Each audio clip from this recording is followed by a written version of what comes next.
स्वागत है। आज हम एक बहुत ही महत्वपूर्ण विषय पर बात करने वाले हैं, डॉक्टर S.R. रंगनाथन के लाइब्रेरी विज्ञान के 5 मूलभूत नियम। नमस्कार। हाँ, ये नियम लाइब्रेरी और सूचना विज्ञान की दुनिया में आप कह सकते हैं एक तरह से आधार स्तंभ है। बिल्कुल, और खास तौर पे जो लोग UGC नेट LIS यानी UGC नेट LIS परीक्षा की तैयारी कर रहे हैं, उनके लिए तो इनकी समझ बहुत ही जरूरी है। निश्चित रूप से ये सिलेबस का एक कोर हिस्सा है। हमारे पास जो जानकारी है वो एक अकादमिक स्रोत, एक यूनिट है, यूनिट 2 PDF, जिसमें नियमों और उनके जो निहितार्थ है उन पे विस्तार से बात की गई है। जी। तो आज हमारा इरादा यही है कि इन 5 नियमों के सार को समझें और ये देखें कि आज के दौर में, मतलब पारंपरिक और आधुनिक पुस्तकालयों में ये कैसे लागू होते हैं। बिल्कुल, तो शुरू करते हैं। ठीक है, चलिए इस विषय की गहराई में उतरते हैं। तो देखिए, डॉक्टर रंगनाथन ने ये नियम 1928 में दिए थे। अच्छा। ये वो समय था जब ज्यादातर सोचा जाता था कि लाइब्रेरी का काम बस किताबों को संभाल कर रखना है, उनका संरक्षण करना है। हाँ, मैंने सुना है कि किताबें जंजीरों से भी बंधी होती थीं कहीं कहीं। बिल्कुल बिल्कुल। तो रंगनाथन ने इस पूरी सोच को ही चुनौती दी। उन्होंने कहा कि नहीं, लाइब्रेरी का असली मकसद संरक्षण नहीं बल्कि ज्ञान का उपयोग और सेवा देना है। यहीं से आप कहिए आधुनिक लाइब्रेरी सेवा की सही शुरुआत हुई। अच्छा। वो 5 नियम संक्षेप में अगर मैं कहूं तो पहला है पुस्तकें उपयोग के लिए हैं। ठीक है। दूसरा, प्रत्येक पाठक को उसकी पुस्तक मिले। तीसरा, प्रत्येक पुस्तक को उसका पाठक मिले। चौथा, पाठक का समय बचाएं। और 5वां, पुस्तकालय एक वर्धनशील संस्था है। वर्धनशील संस्था? Growing organism. हाँ, ग्रोइंग ऑर्गेनिज्म। और एक बात और, आज के जमाने में हम पुस्तकें की जगह दस्तावेज या सूचना और पाठक की जगह उपयोक्ता शब्द भी इस्तेमाल कर सकते हैं। इससे ये नियम और भी ज्यादा व्यापक हो जाते हैं। सही है। तो पहला नियम लेते हैं, पुस्तकें उपयोग के लिए हैं। ये सुनने में तो आज बहुत स्वाभाविक लगता है ना? जैसे हाँ भाई, किताबें तो पढ़ने के लिए ही होती है। हाँ, आज लगता है, लेकिन जैसा मैंने कहा, उस समय के हिसाब से ये एक क्रांतिकारी, एक रेडिकल विचार था। इसने पूरी लाइब्रेरी फिलॉसफी को बदल दिया। तो इसका असर क्या हुआ? मतलब पुस्तकालयों ने काम करने का तरीका कैसे बदला? बहुत गहरा असर हुआ, हर पहलू पर। आप सोचिए, अगर किताबें इस्तेमाल के लिए हैं तो सबसे पहली चीज क्या मायने रखती है? स्थान, लोकेशन। कैसे? लाइब्रेरी ऐसी जगह होनी चाहिए जहां लोग आसानी से आ जा सकें, है ना? सेंट्रल हो, पहुंच में हो, शांत हो। अगर कॉलेज की लाइब्रेरी कैंपस के कोने में जहां कोई जाता ही नहीं, तो किताबें उपयोग में कैसे आएंगी? बात तो सही है। सार्वजनिक लाइब्रेरी, स्कूल लाइब्रेरी, सबके लिए लोकेशन बहुत महत्वपूर्ण है। फिर आता है पुस्तकालय का समय। लाइब्रेरी आवर्स, खुलने का समय। हाँ। क्या लाइब्रेरी तब खुलती है जब लोग फ्री हों या तब जब वो अपने काम या क्लास में व्यस्त हों? समय ऐसा होना चाहिए जो ज्यादा से ज्यादा उपयोगकर्ताओं के लिए सुविधाजनक हो। अच्छा, स्थान हो गया, समय हो गया, और फिर अंदर का माहौल, यानी भवन और फर्नीचर। Building and furniture. इमारत सिर्फ काम चलाऊ ना हो बल्कि आकर्षक हो, आरामदायक हो। फर्नीचर ऐसा कि लोग घंटों बैठ सकें। शेल्फ की ऊंचाई ठीक हो, बच्चों के लिए अलग व्यवस्था हो। हाँ, ये छोटी छोटी बातें बहुत मायने रखती हैं। बिल्कुल। और इन सबसे बढ़कर सबसे महत्वपूर्ण कड़ी है कर्मचारी, स्टाफ। Library staff. जी। पहला नियम सफल होगा ही नहीं अगर कर्मचारी योग्य और कुशल होने के साथ साथ मददगार ना हो, विनम्र हो, हंसमुख हो, मदद करने को तैयार रहें। वो मुस्कान के साथ सेवा वाली बात। हाँ, अगर स्टाफ का रवैया रूखा हो तो कोई दोबारा जाना पसंद नहीं करेगा। बिल्कुल। तो ये चारों चीजें, लोकेशन, समय, बिल्डिंग, फर्नीचर और स्टाफ, ये सब मिलकर ये पक्का करते हैं कि पहला नियम यानी पुस्तकें उपयोग के लिए हैं, वो हकीकत बने। और परीक्षा के लिहाज से देखें तो पहले नियम के ये व्यवहारिक निहितार्थ अक्सर पूछे जाते हैं। इनसे जुड़े सवाल बन सकते हैं। ये वाकई महत्वपूर्ण है। चलिए अब दूसरे नियम पर आते हैं, प्रत्येक पाठक को उसकी पुस्तक मिले। इसका एक और रूप है सभी के लिए पुस्तकें। ये तो सुनने में बहुत लोकतांत्रिक लगता है। हाँ बिल्कुल, ये नियम सीधे सीधे ज्ञान के लोकतंत्रीकरण, डेमोक्रेटाइजेशन ऑफ नॉलेज से जुड़ा है कि ज्ञान पर कुछ खास लोगों का ही अधिकार ना हो। क्योंकि लोकतंत्र के लिए तो शिक्षित नागरिक जरूरी हैं। एकदम सही। और शिक्षा के लिए ज्ञान तक पहुंच जरूरी है। तो ये नियम कहता है कि हर व्यक्ति को, चाहे उसकी सामाजिक या आर्थिक स्थिति कुछ भी हो, ज्ञान पाने का हक है और अवसर मिलना चाहिए। तो इसके लिए जिम्मेदारियां किस किस की बनती हैं? इसमें कई स्तर पर जिम्मेदारियां हैं। सबसे पहली और बड़ी जिम्मेदारी है राज्य की। सरकार की। हाँ, सरकार का काम है कि वो कानून बनाए, पैसा दे और अलग अलग तरह की Liberia, public school, college, university special स्थापित करे ताकि एक पूरा सिस्टम बने। अच्छा, यानी सिर्फ कानून बनाना काफी नहीं, संसाधन भी देने होंगे। बिल्कुल। फिर जिम्मेदारी आती है पुस्तकालय प्राधिकरण की, मतलब जो लाइब्रेरी चला रहे हैं। उनके दो मुख्य काम हैं। क्या? पहला, सही पुस्तकों का चयन, चॉइस ऑफ बुक्स। बजट तो सीमित होता है ना, जी जी। तो पैसा सोच समझकर खर्च करना है। ऐसी किताबें खरीदनी है जिनकी उपयोगकर्ताओं को जरूरत है। इसके लिए शायद उपयोगकर्ताओं से पूछना पड़ता होगा। हाँ, जैसे उपयोगकर्ता सर्वेक्षण करना, ये पता लगाना कि लोग क्या पढ़ना चाहते हैं, फालतू किताबों पर पैसा बर्बाद ना हो। और दूसरा काम है? सही कर्मचारियों का चयन, चॉइस ऑफ स्टाफ। ऐसे लोग जो सक्षम हो और पाठकों की मदद कर सकें। ठीक है, राज्य हो गया, प्राधिकरण हो गया, और फिर कर्मचारियों की खुद की जिम्मेदारियां हैं।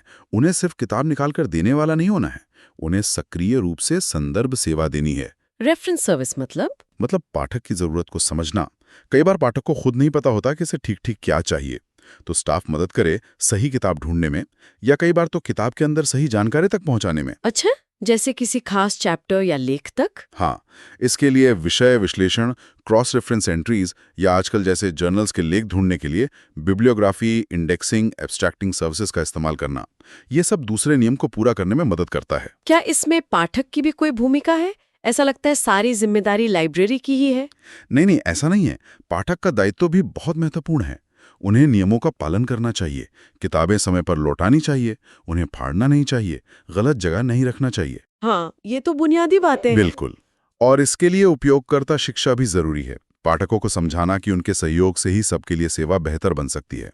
और एक बात आपने शुरू में कही थी, नहीं पहले नियम में नहीं, शायद दूसरे के तहत ही आएगी, संसाधन साझा करना। हाँ, बिल्कुल। संसाधन साझाकरण ये दूसरे नियम का एक बहुत अहम पहलू है। देखिए, कोई भी लाइब्रेरी ऐसी नहीं हो सकती जिसके पास दुनिया की हर किताब हो। ये संभव ही नहीं है। सही बात है। तो जरूरत है कि लाइब्रेरियां आपस में सहयोग करें, नेटवर्क बनाएं, ताकि एक लाइब्रेरी के पाठक जरूरत पड़ने पर दूसरी लाइब्रेरी की किताबें या संसाधन भी इस्तेमाल कर सकें। लोकल लेवल पर, नेशनल लेवल पर, इंटरनेशनल लेवल पर भी। ये हर पाठक को उसकी किताब मिले के लक्ष्य को पाने का एक बहुत प्रैक्टिकल तरीका है, और यहीं से लाइब्रेरी कॉर्पोरेशन का कॉन्सेप्ट मजबूत होता है। कमाल है। मतलब दूसरा नियम सिर्फ किताब देने तक सीमित नहीं, ये पूरे लाइब्रेरी इकोसिस्टम की बात करता है, सरकार से लेकर पाठक तक और लाइब्रेरियों के आपसी सहयोग तक। बहुत व्यापक है ये। जी हाँ। अब आते हैं तीसरे नियम पर, प्रत्येक पुस्तक को उसका पाठक मिले। ये दूसरे नियम का उल्टा सा लगता है ना? हाँ, एक तरह से पूरक है। दूसरे का फोकस पाठक पर था, हर पाठक को किताब मिले। तीसरे का फोकस किताब पर है, हर किताब को पढ़ने वाला मिले। मतलब जो किताबें खरीदी हैं वो इस्तेमाल हों। बिल्कुल। लाइब्रेरी ने पैसा खर्च करके जो किताबें, जर्नल्स या दूसरी सामग्री खरीदी है, वो सिर्फ शेल्फ पर पड़ी ना रहे, उसका उपयोग होना चाहिए, वरना वो एक तरह का मृत निवेश है, डेड इन्वेस्टमेंट है। तो हमें तरीके खोजने होंगे कि हर किताब अपने सही पाठक तक पहुंचे। और इसका सबसे कारगर तरीका क्या माना गया है? रंगनाथन के अनुसार, और आज भी यह माना जाता है, सबसे प्रभावी तरीका है खुली पहुंच प्रणाली। ओपन एक्सेस, मतलब पाठक खुद जाकर शेल्फ से किताब निकाल सके। हाँ, बिल्कुल। पाठक सीधे शेल्फ तक जाएं, किताबों को देखें, पलटें और जो पसंद आए उसे चुनें। बंद प्रणाली में ऐसा नहीं होता, वहां स्टाफ किताब लाकर देता है।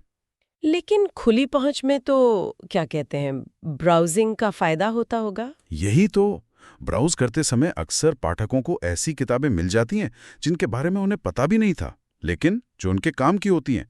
इसे सेरेंडिपिटी कहते हैं। इससे किताबों के उपयोग की संभावना बहुत बढ़ जाती है। लेकिन इसमें नुकसान भी तो है, किताबें गलत जगह रख दी या चोरी हो गई। हाँ, ये चुनौतियां हैं। खुली पहुंच को सफल बनाने के लिए बहुत मेहनत लगती है। कर्मचारियों को लगातार शेल्फ सुधार करना पड़ता है, मतलब किताबों को वापस सही क्रम में लगाना। स्पष्ट गाइड्स लगाने पड़ते हैं ताकि पाठक भटके नहीं। और पाठकों की भी जिम्मेदारी बनती है। हाँ, पाठकों से उम्मीद की जाती है कि वो किताबें जहां से उठाएं वहीं रखने की कोशिश न करें, क्योंकि अक्सर गलत जगह रख देते हैं और चीज़ों को नुकसान न पहुंचाएं। थोड़ी बहुत गड़बड़ी या नुकसान हो सकता है, लेकिन रंगनाथन का मानना था कि खुली पहुंच के फायदे इन छोटी मोटी दिक्कतों से कहीं ज्यादा हैं। अच्छा, खुली पहुंच के अलावा और क्या तरीके हैं तीसरे नियम को लागू करने के? कई तरीके हैं, जैसे लाइब्रेरी में जो भी नई किताबें आई हैं उनका प्रदर्शन। Display of new arrivals. हाँ, वो डिस्प्ले रैक पर लगी होती हैं। जी।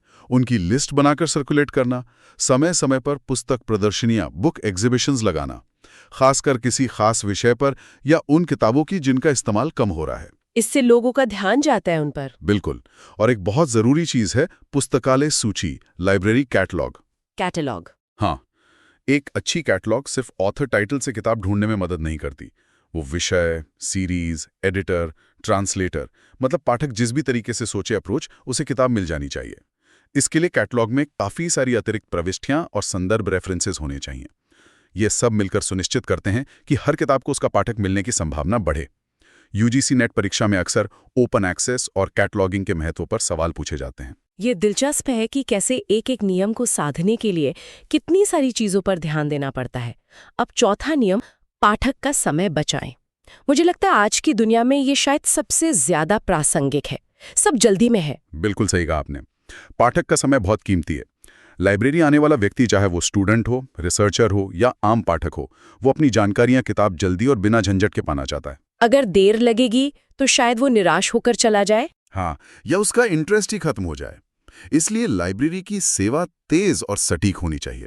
इसमें किसी भी तरह की अनावश्यक देरी नहीं होनी चाहिए। तो इसमें भी खुली पहुंच मदद करती होगी। निश्चित रूप से। खुली पहुंच, ओपन एक्सेस, यहां भी बहुत कारगर है। बंद प्रणाली, क्लोज सिस्टम में कितना समय लगता है? पहले कैटलॉग देखो, फिर स्लिप भरो, फिर स्टाफ किताब ढूंढेगा, फिर लाएगा। हाँ, काफी लंबा प्रोसेस है। खुली पहुंच में पाठक सीधे किताब तक पहुंच जाता है। इससे ना सिर्फ उसका वास्तविक समय, ऑब्जेक्टिव टाइम बचता है, बल्कि उसे जो महसूस होता है सब्जेक्टिव टाइम, वो भी बचता है, क्योंकि प्रक्रिया आसान लगती है। और क्या चीजें हैं जो समय बचाती हैं? बहुत सारी, जैसे किताबों का सही तरीके से वर्गीकरण और सूचीकरण। अच्छा, वर्गीकरण कैसे समय बचाता है? देखिए, अच्छे वर्गीकरण से एक विषय की और उससे मिलती जुलती सारी किताबें एक जगह मिल जाती हैं। पाठक को 10 जगह नहीं भटकना पड़ता। हाँ, ये तो है। और एक अच्छी कैटलॉग, जैसा हमने तीसरे नियम में बात की, वो अलग अलग तरीकों से किताब ढूंढने में मदद करके समय बचाती है। सक्रिय संदर्भ सेवा, एक्टिव रेफरेंस सर्विस, जहां स्टाफ खुद मदद के लिए आगे आता है, वो भी समय बचाती है। स्टैक रूम में लगे साफ सुथरे गाइड्स। और किताबें इशू रिटर्न करने का सिस्टम? हाँ, वो भी बहुत जरूरी है। निर्गम प्रणाली, चार्जिंग सिस्टम। पुराने जमाने में रजिस्टर में एंट्री होती थी, बहुत टाइम लगता था। हाँ, मैंने देखा है पुरानी लाइब्रेरियों में। अब तो आधुनिक तकनीकें हैं, बारकोड स्कैनर्स हैं, RFID है, पूरा कंप्यूटरीकृत सिस्टम है। इनसे किताबें इशू करने और वापस लेने में मुश्किल से कुछ सेकंड लगते हैं। ये सब चौथे नियम को लागू करने के तरीके हैं। पाठक का समय बचाना मतलब सेवा की गुणवत्ता बढ़ाना। बिल्कुल। और अब आखिरी 5वां नियम, पुस्तकालय एक वर्धनशील संस्था है। इसमें ये वर्धनशील जीव शब्द पर बड़ा जोर है। संगठन क्यों नहीं कहा? ये शब्द रंगनाथन ने बहुत सोच समझकर इस्तेमाल किया। संगठन से एक स्थिर, स्टैटिक चीज का एहसास होता है, जबकि जीव, ऑर्गेनिज्म, का मतलब है एक जिंदा चीज जो बढ़ती है, बदलती है, विकसित होती है। तो लाइब्रेरी एक जीव की तरह है? हाँ, रंगनाथन ने कहा कि लाइब्रेरी में 2 तरह की ग्रोथ होती है। एक होती है बाल विकास, चाइल्ड ग्रोथ। जैसे एक बच्चा बड़ा होता है, उसका आकार बढ़ता है, वैसे ही लाइब्रेरी में किताबों की संख्या बढ़ती है, पाठकों की संख्या बढ़ती है, स्टाफ की संख्या बढ़ती है। और दूसरी तरह की ग्रोथ? दूसरी है वयस्क विकास, एडल्ट ग्रोथ। इसमें आकार उतना नहीं बढ़ता, लेकिन अंदरूनी तौर पर बदलाव और सुधार होता है। पुरानी कमजोर कोशिकाएं हटती हैं, नई आती हैं। वैसे ही लाइब्रेरी में पुरानी अनुपयोगी सामग्री हटाई जाती है, नई और बेहतर चीजें शामिल होती हैं। काम करने के तरीके सुधरते हैं। तो इसका मतलब ये हुआ कि लाइब्रेरी की प्लानिंग करते समय ही इस ग्रोथ को ध्यान में रखना पड़ेगा? बिल्कुल। इस 5वें नियम के बहुत सारे निहितार्थ हैं। अगर हम संसाधनों की बात करें तो पुस्तक संग्रह बढ़ेगा, तो उसके लिए ज्यादा जगह चाहिए होगी, स्टैक्ड रूम बड़ा होना चाहिए, कैटलॉग कैबिनेट या अब कंप्यूटर सिस्टम में ज्यादा डेटा रखने की क्षमता होनी चाहिए, ज्यादा रैक चाहिए होंगे। और शेल्फ्स पर भी बदलाव होते होंगे? हाँ, शेल्फ्स पर किताबों का स्थान बदलता रहता है। नई किताबें आती हैं, पुरानी हटती हैं। इसलिए वर्गीकरण स्कीम ऐसी होनी चाहिए जिसमें नए विषय आसानी से जुड़ सकें। हॉस्पिटैलिटी, कैटलॉग सिस्टम ऐसा हो जिसमें नई एंट्री डालना आसान हो। एडेप्टेबिलिटी। और पाठक और स्टाफ के लिहाज से पाठकों की संख्या बढ़ेगी तो उनके बैठने पढ़ने के लिए ज्यादा जगह चाहिए होगी, उनकी जरूरतें बदलेंगी तो नई सेवाएं देनी होंगी, जैसे अब डिजिटल सेवाएं। और इन सबको संभालने के लिए कर्मचारियों की संख्या भी बढ़ानी होगी और उनकी स्किल भी।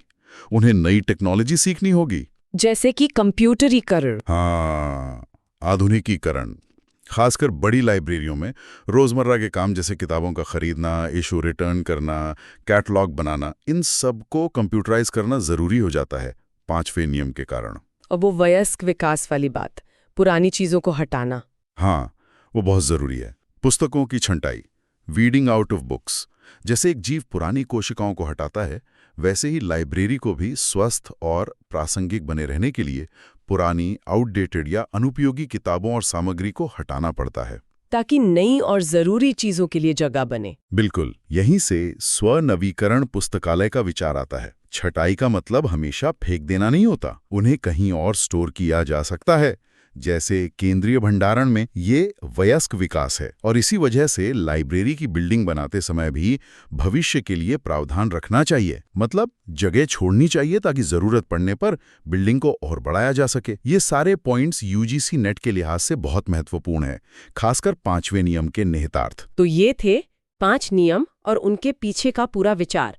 लेकिन एक सवाल मन में आता है, आज का युग तो डिजिटल युग है, सोचना का रूप बदल गया है, किताबें ई-बुक्स बन गई हैं, जर्नल ऑनलाइन है, तो क्या ये नियम जो लगभग 100 साल पहले बने थे, आज भी उतने ही प्रासंगिक हैं? ये सवाल बहुत पूछा जाता है और ये बहुत वाजिब सवाल है।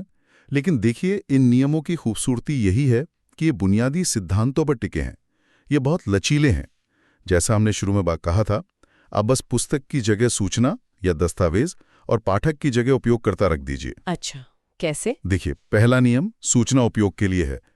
आज भी यही कहता है कि सूचना चाहे किसी भी फॉर्मेट में हो, डिजिटल, प्रिंट, ऑडियो, वीडियो, उसका असली मूल्य उसके उपयोग में है, उसे बंद करके नहीं रखना है। Open access movement, digital repositories, ये सब इसी नियम की भावना को दर्शाते हैं। ठीक है। दूसरा नियम, प्रत्येक उपयोगकर्ता को उसकी सूचना मिले। ये आज भी यूजर सेंट्रिक अप्रोच की बात करता है। इसका मतलब है यूजर की सही जरूरत को समझना, चाहे वो कितनी भी स्पेसिफिक क्यों ना हो, बिना किसी भेदभाव के सूचना देना, जैसे डिजिटल डिवाइड को कम करना, सर्च इंजनों और डेटाबेस में ऐसी व्यवस्था करना कि यूजर को सही और पूरी जानकारी मिले, ऑप्टिमम रिकॉल एंड प्रिसिजन। तीसरा नियम, प्रत्येक सूचना को उसका उपयोगकर्ता मिले।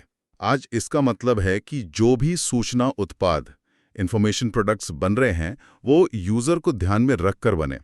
सूचना की सही मार्केटिंग हो ताकि वो उन लोगों तक पहुंचे जिन्हें उसकी जरूरत है। चौथा नियम, समय बचाने वाला। चौथा नियम, उपयोगकर्ता का समय बचाएं। आज टेक्नोलॉजी इसमें हमारी बहुत मदद कर रही है। बेहतर सोच एल्गोरिदम, आसान यूजर इंटरफेस, 24/7 एक्सेस। आज तो गति और प्रभावशीलता शायद पहले से भी ज्यादा जरूरी हो गई है। और पांचवा, ग्रोथ वाला। पांचवा नियम, सूचना प्रणाली एक वर्धनशील संस्था है। ये आज सिस्टम अप्रोच की बात करता है। सूचना का संसार लगातार बढ़ रहा है, बदल रहा है, तो जो सूचना संस्थान है, लाइब्रेरियां, इंफॉर्मेशन सेंटर, आर्काइव्स, उन्हें भी लगातार विकसित होना होगा। नई टेक्नोलॉजी अपनानी होगी, यूजर की बदलती जरूरतों के हिसाब से खुद को ढालना होगा। सेल्फ अडेप्टिंग मैकेनिज्म, ये एक कभी ना खत्म होने वाली प्रक्रिया है। सूचना विज्ञान की आत्मा है, उसका मूल दर्शन है। और यूजीसी नेट LIS परीक्षा देने वालों के लिए तो ये समझना बहुत ही जरूरी है कि ये सिद्धांत कैसे आज के डिजिटल माहौल में भी लागू होते हैं। बिल्कुल, ये नींव है। पूरा विषय कहीं ना कहीं इन्हीं 5 नियमों के इर्द गिर्द घूमता है। तो चलिए इस बातचीत को यहीं समाप्त करते हैं। हाँ, और शायद एक विचार के साथ छोड़ते हैं श्रोताओं को सोचने के लिए। आज जब सूचना इतनी ज्यादा डिजिटल है, क्लाउड पर है, AI उसे मैनेज कर रहा है, तो हम यानी भविष्य के सूचना पेशेवर इन 5 नियमों की आत्मा को कैसे जिंदा रख सकते हैं?